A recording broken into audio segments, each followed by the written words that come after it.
बच्चे भी राजनीति के शिकार हो गए हैं? क्या बच्चों पर कोई सियासत हो रही है? दूसरा, ये पाठशाला वाला मसला के सरकार को उल्टा पड़ गया है या फिर सरकार की सोच सही है? देखिए, सरकार ने कहा कि जो स्कूल में बच्चे कम हैं उनको बंद किया जाएगा। शोर ये मचा कि 10,000 प्राइमरी के स्कूल बंद किए जा रहे हैं। फिर बात आई कि 5,000 बंद होंगे। विपक्ष ने ये बात मानी कि सरकार बेसिक शिक्षा को ख़त्म करना चाहती है और लोकतंत्र में विपक्षी दलों को विरोध करने का अपना अलग अलग तरीका हमेशा से रहा है। अखिलेश यादव की पार्टी मुख्य विपक्षी पार्टी है, तो उसने योगी सरकार के इस फैसले पर पाठशाला शुरू कर दी, पीडीए पाठशाला, और उस पाठशाला में अखिलेश और डिम्पल और कोई सारी समाजवादी पार्टी कई सारी चीज़ें पढ़ाई जाने लगी। एक शब्द के अलग अलग अलग मायने और नाम हैं। का से कबूतर भी है, कौवा भी है, काजल भी है, किताब भी है, कलम भी है। शिक्षा हमें यह ज्ञान देती है कि कौन सा शब्द हमारे लिए उपयोगी है, उसका हमको चयन करना चाहिए। शिक्षा अच्छाई और बुराई के अंतर को बताती है। अब सबसे बड़ी बात यह है कि चाहे स्कूल कहिए, विद्यालय कहिए, पाठशाला कहिए, चाहे सरकार चलावे चाहे प्राइवेट आदमी चलाए, लेकिन अब उद्देश्य देखिए सबका एक रह गया कि जितना निचोड़ सकते हो निचोड़ लो। आम आदमी को निचोड़ना बचा है। अब शिक्षा का उद्देश्य ज्ञान देना नहीं, शिक्षा किस उद्देश्य से हासिल की जाए, जब तक नौकरी न दिलावे वो सब शिक्षा बेकार है। तो ये जो लड़ाई आज चल रही है ये सियासी लड़ाई है। इस लड़ाई से बच्चों के भविष्य का कोई लेना देना नहीं है। इसमें सरकार को डिफेम करना है और विपक्ष को यह साबित करना है कि सरकार का फैसला गलत था। दोनों चीजें हैं।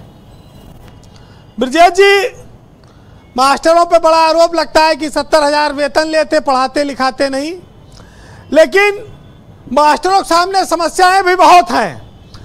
सवेरे घर से निकले थे तो सीधे स्कूल नहीं जा पाते, पहले सब्जी मंडी जाए पड़त हुआ, नमक मिर्चा धनिया खरीदे मास्टर कि पहले स्कूल जाए। हुआ प्रधान मिड डे मील के सारी जिम्मेदारी मास्टर पर डाले हैं। अगर मिड डे मील ठीक से न बना तो उसके खिलाफ प्रधान लिख देगा।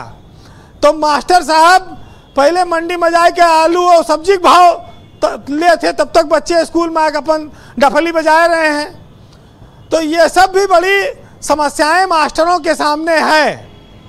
और जो जिम्मेदारियां सरकार ने सौंप रखी है, कहीं आदमी जनगणना करो, कहीं जानवर के करो, कहीं चुनाव करो, तमाम सारी चीज़ें हैं। इस प्रदेश में या इस देश में प्राइमरी स्कूलों की बर्बादी का कोई एक कारण नहीं है जिसके लिए किसी एक व्यक्ति को जिम्मेदार ठहराया जाए। ये जरूर है कि विपक्ष ये कहता है कि सरकार का उद्देश्य प्राइमरी स्कूलों को बंद करके प्राइवेटीकरण की ओर लोगों को भेजना है और मास्टरों की नौकरियों को कम करना है। ये हो सकता है, लेकिन वो दिन दूर नहीं है कि जब प्राइमरी स्कूलों में बच्चे नहीं मिलेंगे, आज भी नहीं मिलते हैं, तो प्राइवेट में ही लोग अपने बच्चों को पढ़ाना चाहते हैं। फीस चाहे जितनी हो खुशी खुशी देना चाहते हैं। तो प्राइवेटीकरण ने जब पूरी ओर से जकड़ लिया है, तब सरकारी स्कूल में मिड डे मील और ये किताब और ड्रेस क्या क्या फ्री नहीं दे रही सरकार, लेकिन नहीं पढ़ रहे बच्चे, तो स्कूल तो बंद होगा ही, आज नहीं तो कल बंद होगा। वैसे आज मैं सरकार से ये अपील करूंगा कि स्कूलों के मर्जर के बजाय जर्जर पर ज़्यादा ध्यान दे, क्योंकि कई सारे स्कूल इसी लखनऊ में तंबुओं में चल रहे हैं। तो मर्जर से बेहतर है कि जर्जर को ठीक करो, क्योंकि वहाँ खतरा बरकरार है। शिक्षा का ज्ञान तो लोग ले ही लेंगे, सरकार पर निर्भरता दिन ब दिन घट रही है शिक्षा के लिए लोगों की।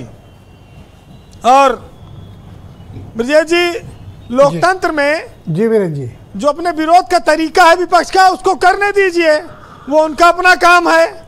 लेकिन जिस तरह से आज पीला गमछा वाले नेताजी हैं ना, हाँ, अरे पूरा सुना, ABCD पढ़ाए।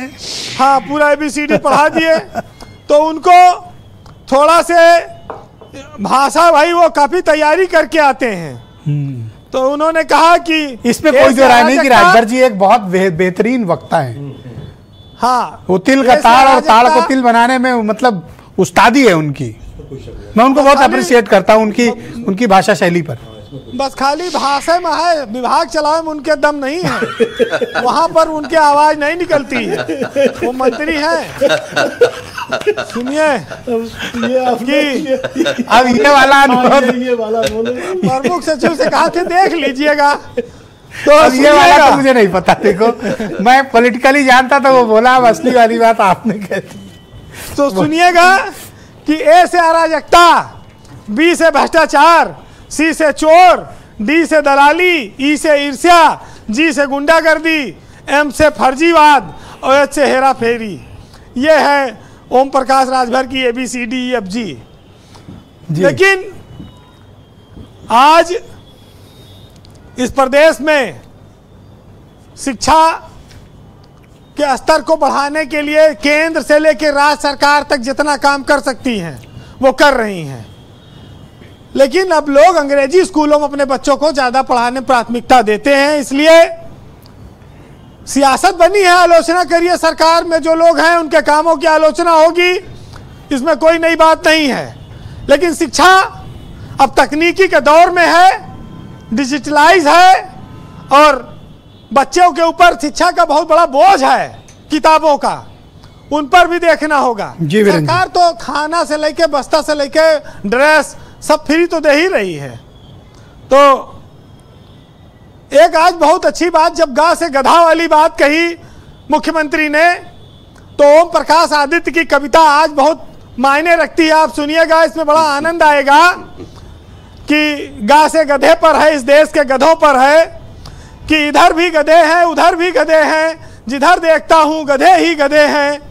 ये दिल्ली ये पालम गधों के लिए है, ये रसिया ये बालम गधों के लिए है, ये संसार सालम गधों के लिए है, और यहाँ आदमी की कब कहाँ बनी है, ये दुनिया गधों के लिए ही बनी है।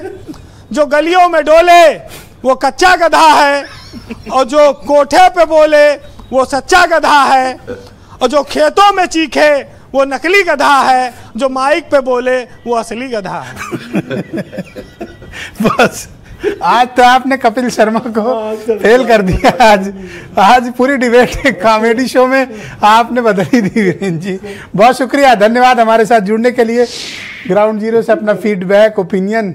मुझे सबसे ज़्यादा शौक जानते हैं वीरेंद्र जी के किस बात पे लगा, जो राजभर जी के विभागीय एक काम वाली उन्होंने बात बताई ना, वो मतलब उसने मुझे अचरज में डाला। जैसे आपने कंपोजिट दारू करके एक शब्द दिया, मुझे नहीं पता था भाई, वीरेंद्र जी ने बोला तो वही मुझे आइडिया नहीं था। तो डिबेट का दूसरा चरण